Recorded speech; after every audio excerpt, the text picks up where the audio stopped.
Good morning, all. My name is Lizzie Augustine. I am a tissue viability nurse working in the National Rehabilitation Hospital, Dunleary. Yeah, today I'm going to talk about preventing pressure injuries in the spinal cord injury population. And by the end of this presentation, you will be able to understand what is a pressure injury, causes of pressure injury, classification or stages of pressure injury, practical tips on prevention, and what to do when signs of pressure injury appears. So in the next, we will see what is a pressure injury. Just the formal definition for a pressure injury is localized damage to the skin, usually over a bony area due to pressure and or shear. This is taken from the International Guidelines 2019. Now, why pressure injuries? Why do we care about pressure injuries? Patients with spinal cord injury with paralysis and lack of sensory perception are particularly vulnerable to pressure injuries. In the spinal cord injury population, the pressure injuries are debilitating. That means it can wreck your life with long time bed rest, and because it's very costly because of the long time treatment and the loss of job due to prolonged bed rest and hospitalization, antibiotic therapy, and so many things like and the increased care needs. All those things make it very costly, and especially it is very costly as a personal for the person, because they are losing their days of life being in bed for prolonged period of bed rest. And it's life threatening because the pressure injuries, when it gets worse, it can cause sepsis and can lead to death, and can even lead to death. And osteomyelitis is a common complication. That is, osteomyelitis means bone infection. It can affect the quality of life of the affected person. Now, I have the story of one of my patients. I name her Peggy.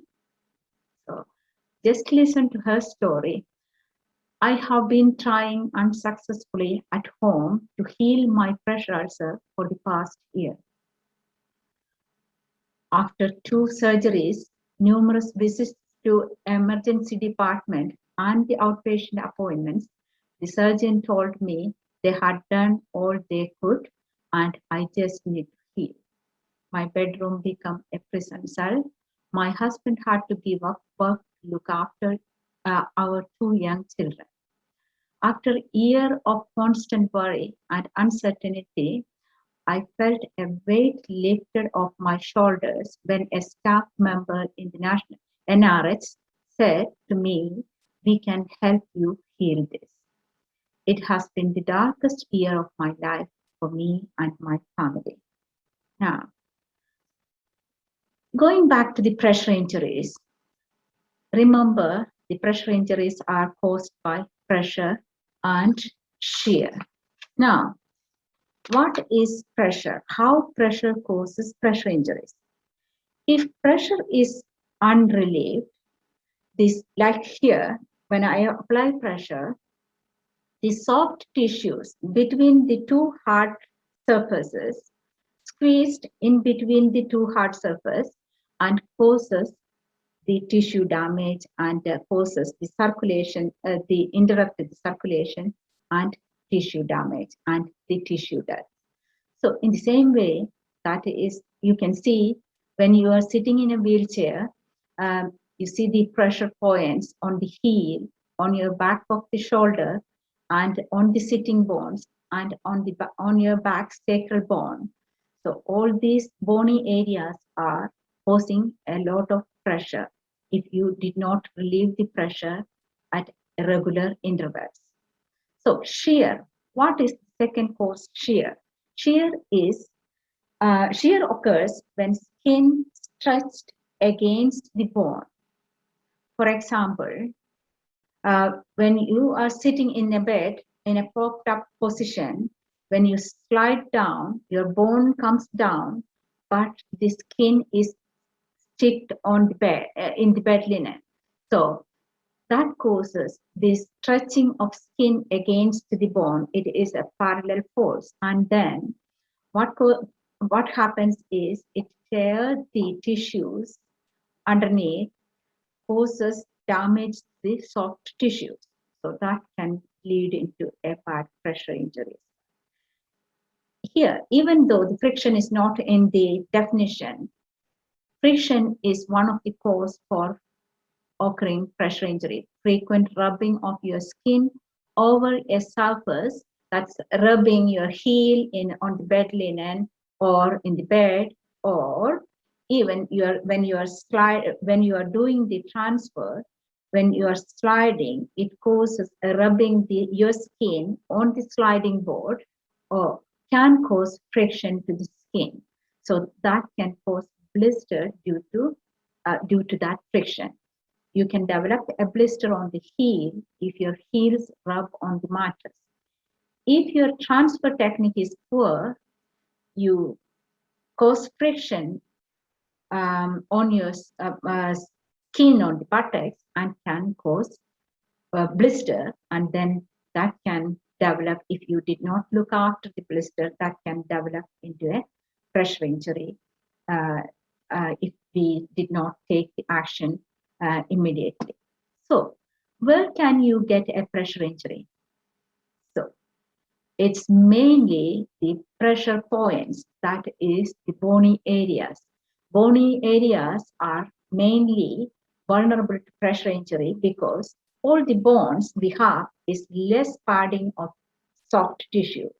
So that's why any bone sticking or pressing against another surface can develop a pressure injury if we do not relieve the pressure.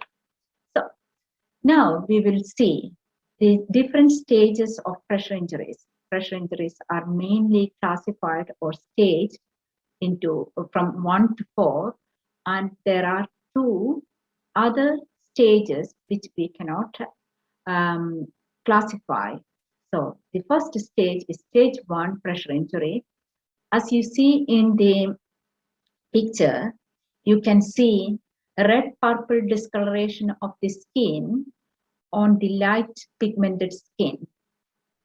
See, so you will see like this as a start of pressure injury.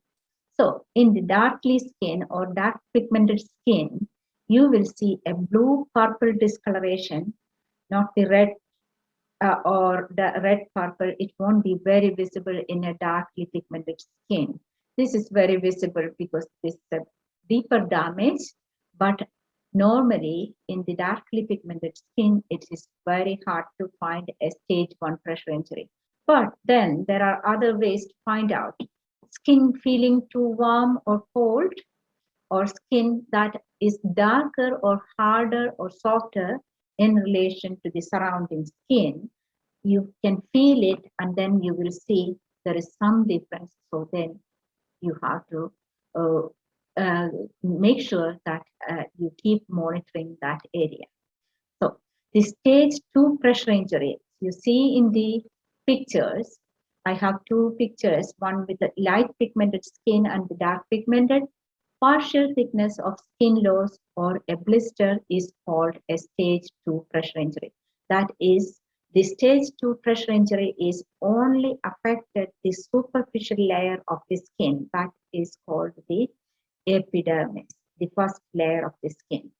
And the wound will appear like this. It is a shallow, open ulcer with a red, pink wound bed. The inside the wound will be red and pink without the accumulation of fluffy tissue. That means the dead tissues. So, stage 3 pressure injury. That is the next stage. See, when this stage 2 deteriorate into a stage 3, see, more layers of the skin is affected. It is a full thickness skin loss. That means the first layer epidermis, the second layer dermis, and the third layer fat tissues. are affected. But in this case, you won't see a bone is not affected or a tendon is not affected. The muscles can be visible, but it is not affected. So it is still okay to prevent it at this stage. Yeah, and this will take mostly a stage 3 pressure injury will take um, 3 weeks to 4 months to heal. 3 weeks to 4 months normally. I forgot to say about the stage 1. Stage 1 will take normally 1 to 3 days to cure if you take all the precautions. Stage 2 will take 1 week to 4 weeks. Here, the stage 3 will take 4 weeks to 4 months. That means all this time you have to be in bed. You see, that is why it's always important to check the skin and take the action once you find the stage 1 pressure injury or any redness or difference in the skin. The next stage is stage 4 pressure injury. It's a full thickness tissue loss. You can see bone, tendon. You see here, this is the tendon, and in here the bone is visible as well. So it's the full thickness tissue loss. You can see the bone or tendon of the body. That is very severe, and this will take 4 to 6 months to 2 years to heal, because the pressure injuries are really hard to heal. It takes 5 times more time to heal a pressure injury than a normal injury. That's why it takes 6 months to 2 years to heal a stage 4 pressure injury. That's why we said in the beginning it's debilitating, costly, and for the person it is the lying in bed, prolonged bed rest will lose their days of life. So this is just very important to take action in the initial stage.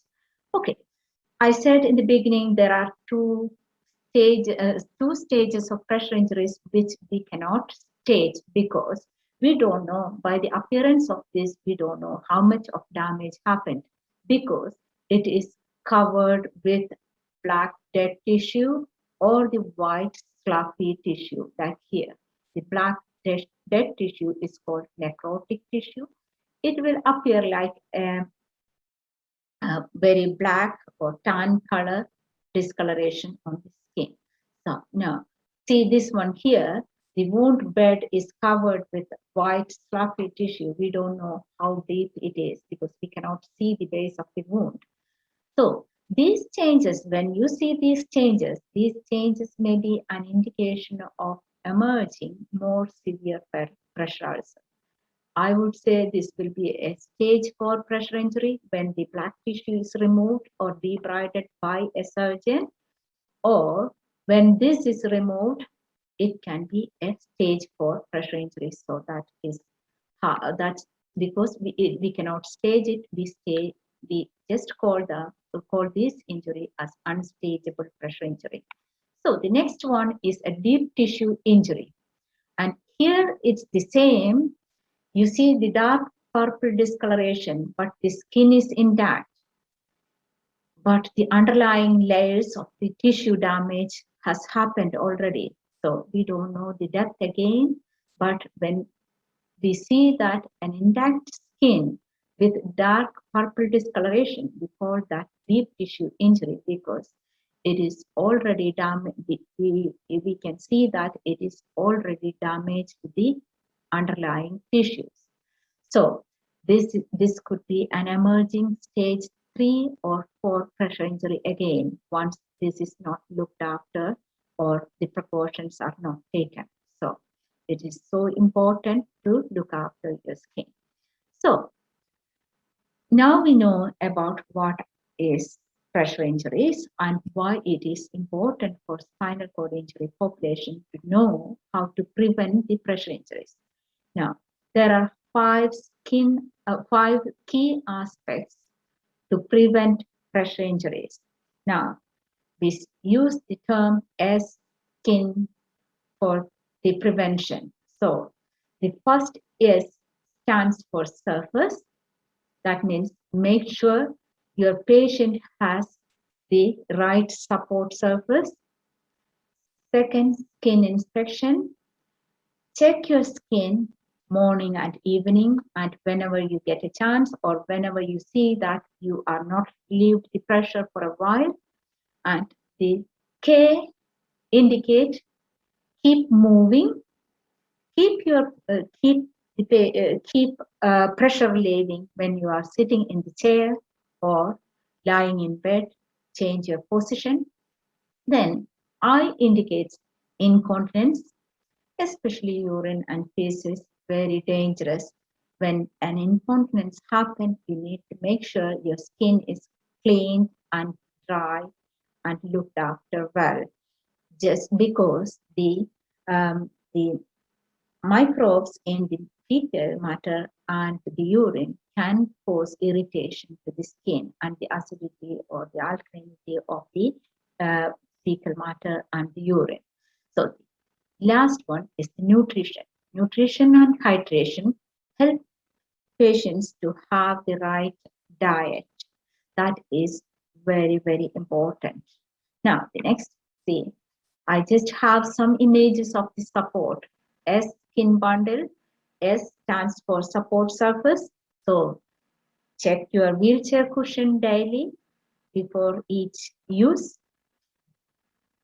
And the mattress, when mattress you lie, just make sure it is not deflated, it is working properly, there is proper electric connection, everything. And the you see this is a shower chair cushion.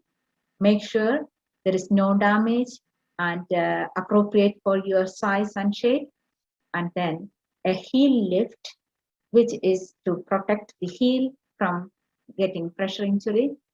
And if you think your heel is vulnerable, you're suffering from spasm, you have to use a heel lift when you are resting in bed. So that is the first S, surface. And the second one, skin inspection.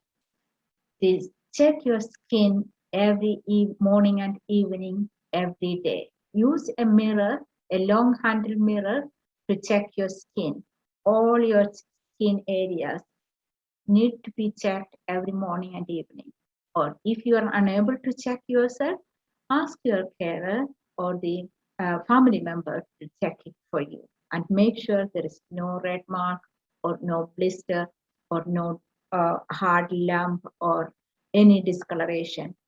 And make sure before you get out of the bed, you make sure the skin is perfectly all right. And the third one is keep moving.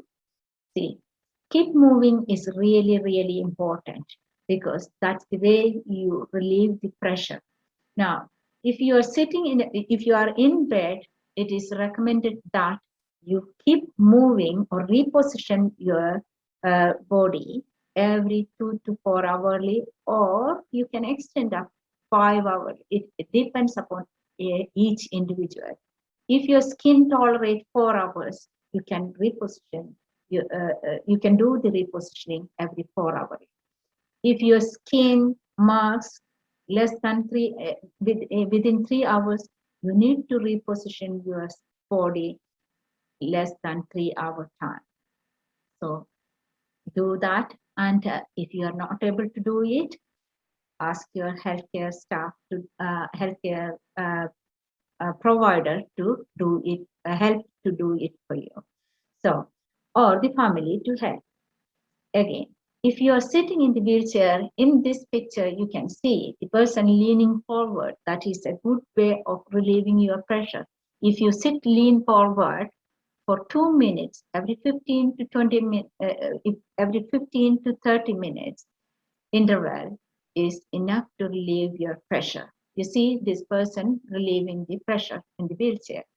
And in this picture, the person leaning side to side or rock your buttocks side to side. And all these pictures shows that how to relieve while you are sitting in a wheelchair. And if you are using a powered wheelchair, there is recliner option or pressure relieving options are there.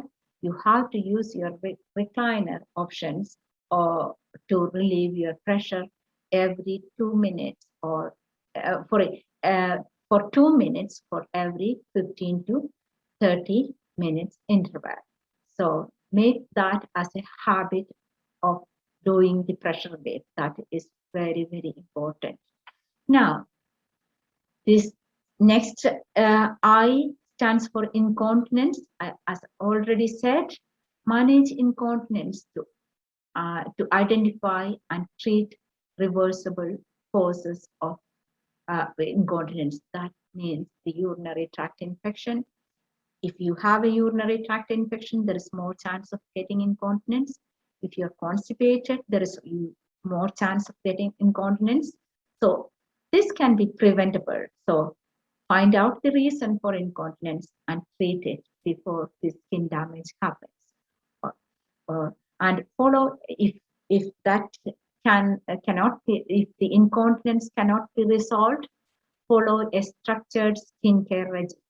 Appropriate use of pads containing superabsorbent polymer is also very important. Now, how can you look after your skin? Yeah, the skincare regime will be like skin should be cleaned at least once daily or after each episode of fecal incontinence. And after cleaning with a soap substitute, do not use hard soap, just use a pH balanced soap substitute to clean your skin. And pat dry, do not rub. And apply a barrier cream to prevent skin direct contact with urine or feces. That is a barrier cream. You will get the barrier creams over the counter. So you can, it's like nappy rash cream. So you can talk to your pharmacist in the local area or and get the barrier cream. They are very well aware of these issues. And they replenish the skin using a suitable skincare product in between the cleaning. So that is the skincare regime. So it is very important to keep the skin clean and dry all the time to prevent the pressure injury, because a moist skin can get is more vulnerable to pressure injury than a dry, healthy skin. Now, the next N stands for nutrition. Eat and drink well. Drink 6 to 8 glasses of water a day. Maybe, you can include the coffee and tea as well, but minimize the use of coffee and also tea, because the water is always good. The caffeine in the coffee can dehydrate you again. So even though you drink loads of tea or coffee, it is a cause of dehydration because the caffeine in the coffee. So make sure as much as possible drink your water. Then eat a healthy, balanced diet. It is very, very important to have a fully nutritious diet with plenty of protein, vitamins, and minerals, especially zinc, vitamin C, and other healing vitamins. Maintain a proper weight. We know underweight can cause the bony prominence is very prominent, and you can easily get a pressure injury, or even the overweight as well has an equal effect, because the heavy weight when you are sitting in the wheelchair, it can cause the sitting bones more pressure on the sitting bones. If you notice a loss of appetite, or if you are losing weight and do not know why, please inform your public health nurse or your GP. Maybe it is a start of a urinary tract infection, or if you are constipated. There are lots of reasons. So it's always better to discuss this with your public health nurse or with your GP or the healthcare professional. Now, this is really, really important. I'm always repeatedly saying the same thing, but to get this point, it is so important. Red area. You noticed a red area when you woke up in the morning. What do I do? Now, the first and most important thing is remove pressure immediately. That means do not lie or sit on that area. That is the most important thing because that red area is caused from pressure or shear. If you continue to stay in that area, it will it will develop into a bad pressure injury. So the first thing is to remove the pressure immediately, protect the area from friction. Should not rub, do not rub on that area with oil or anything. Just protect, leave it clean and dry and air it, that area. So it's still, the red skin is still an intact skin. So it will disappear in few hours time if the damage is small, or in 1 to 3 days, even if it is a stage 1 pressure injury. So, and the next step is check if the area is blanching. I'm going to show you how to do the blanching test on the next slide. Stay off the area until red mark disappears. Recheck after 10 to 30 minutes. Just see if the redness is gone. Sometimes it is a simple redness. If you make sure the redness is completely disappear, you don't have to spend your time in bed. You can get up and go ahead. So eat a balanced diet, drink plenty of fluid, 6 to 8 glasses of water. Track the cause. That's really, really, really important because you you you have to find out what caused the redness. Check the mattress, check your cushion, and check the bed linen if it is wrinkled, or if there is anything in the bed that's like a small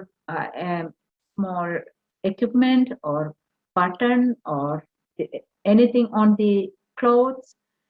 Review your transfer technique because if you are dragging while you're transferring, that can cause friction and cause discoloration and bruise. Contact your public health nurse or GP if not improving. So just remember all these steps and follow these steps to reduce the stay in bed.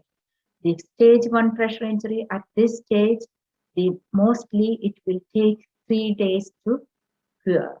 But if it gets worse, it is going to be 2 years if you did not relieve the pressure. Now, how do you know the skin is blanched? You see the first picture here, a blanching test. Now, an area of redness, reddened skin that temporarily turns white or pale when light pressure is applied to the skin. You see here, they used a glass slide, but you can simply do it with your finger. You just touch your finger, just apply a gentle pressure, and then you will see the blood flowing outward, like here the white color disappears. And then when you take the pressure off from that area, it comes back red again because the blood is flowing back to that area. So that means it is blanching. That is, the area goes pale when you are applying a light pressure. Just remember that the area appears pale. That means the blood is, when you're applying the pressure, blood is flowing outward. And then when you take off the finger, the blood refills the capillaries. Now, the second one is non-blanching skin. You see here, the light pressure applied to the red area, but the area remains red. That means the tissues are already damaged and the circulation is affected. there is no blood flow going into that area. It remains red all the time. It won't go pale because the circulation is damaged and the tissues underneath that skin is dead. Okay, so I hope you understand the plunging test. Now, what will happen if I stay sitting on this red area and ignore the problem? Just to highlight the issue again, I added this slide. Redness will progress into a deeper pressure injury within 2 hours with unrelieved pressure and deteriorate into an open, deeper injury touching the bone within 24 hours if you did not relieve the pressure. So, as soon as you see the redness, remove the pressure, relieve the pressure. That's the main point. Now, deep tissue injury. What do you do when you notice the deep tissue injury? Now, again, the same thing, relieve the pressure, find out the cause, complete relief of the pressure, and drink and eat well, include vitamins and minerals in your diet. All the points what we did for the um, um, you see the red area applicable to the deep tissue injury as well. But the main difference in this one is it won't heal in 3 days time. It will take at least 4 weeks to heal if we follow all these steps. Otherwise, in 3 to 10 days, this discoloration can turn into a wound like this. And you see another example here, a wound like this. So this is actually a stage 3 or stage 4 pressure injury. If we did not relieve the pressure, and it will turn into a stage 3 or stage 4 pressure injury in 3 to 10 days. So make sure you do the pressure relief, follow all the steps of managing a stage 1 pressure injury. So that is it. And then let's recap. Now, this skin bundle again, just to recap, skin or skin inspection or the support surface, check the support surface. See, skin inspection, check your skin morning and evening whenever you get a chance. Support surface, you see, check your mattress, check your cushion, make sure everything working okay. And if there is any issues, do not use that. Inform your healthcare provider and get it replaced, get it repaired. That is really, really important. Keep moving, reposition, and relieve the pressure. Incontinence, manage the incontinence or follow the skincare regime. Nutrition, have a good, proper healthy diet and drink plenty food and fluid diet with a high protein, vitamins, zinc and vitamin C. All these are very important for all for a healthy skin as well as when there is something happens as well, like a stage 1 pressure injury or a deep tissue injury. You have to look into all these aspects. Now, together, we can stop the pressure, we can stop pressure injuries.